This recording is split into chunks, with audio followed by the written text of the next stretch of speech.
तर आपल्याला पालकची भाजी एकदम झणझणीत कशी बनवायची आणि हिरवीगार आणि न खाणारे कसे खातील पालक चणा बनवायचा. पालक पनीर, मटर पनीर असं वेगवेगळं बनवतात असतात पालकमध्ये.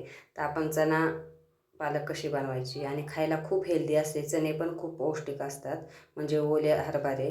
तर इथे घेतले मी पालकच्या 2 गड्ड्या, छोट्या छोट्या होत्या, आणि लसूण.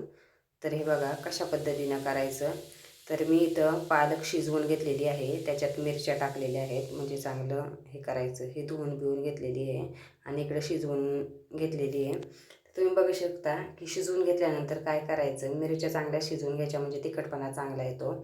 आणि इकडे ना मी चणे भिजत ठेवले होते आणि ते स्वच्छ धुवून घेतले आणि इथं पातेल्यात थोडं मीठ टाकून ना शिजवून घेतले, म्हणजे चांगला हे होतो. आणि सगळ्यात मेन गोष्ट धने भाजून घ्यायचे आणि मिक्सरला बारीक करायचे आणि मग ते कसे टाकायचे ते सांगतेच. म्हणजे खूप छान म्हणजे एकदम छान टेस्टी भाजी लागते. इथं मी जिरं, मोहरी आणि लसूण घेतलं आहे. अद्रकची पेस्ट पण टाकायची, माझ्याकडे अवेलेबल नव्हती म्हणून मी नाही टाकली. तर इथं मी आणि हळद पण टाकून घेतली. तर हे चांगलं परतून घ्यायचं. चांगला लसूण भाजून घ्यायचा, म्हणजे फोडणी चांगली बसते. तर इथं मी पहिले चणे टाकून घेते, म्हणजे हरभरे जे भिजवले होते ते, आणि त्याच्यानंतर पालक टाकून दिली. हे बघा चांगलं हलवून घ्यायचं आणि मग आपल्याला जितकं पाणी ॲड करायचं आहे तितकं करायचं, जास्त पातळ करायचं नाही. आणि मग त्याच्यानंतर मस्त हलवून घेतल्यानंतर 1-2-3 उकळी आल्यानंतर मग जे आपण आपली धना पावडर होती ना ती टाकायची.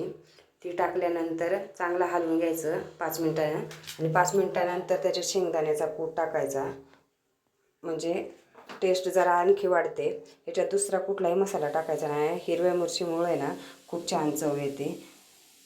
तर हे बघू शकता तुम्ही, भाजी कशी हिरवीगार दिसते आणि उकळी आलेली आहे भाजीची.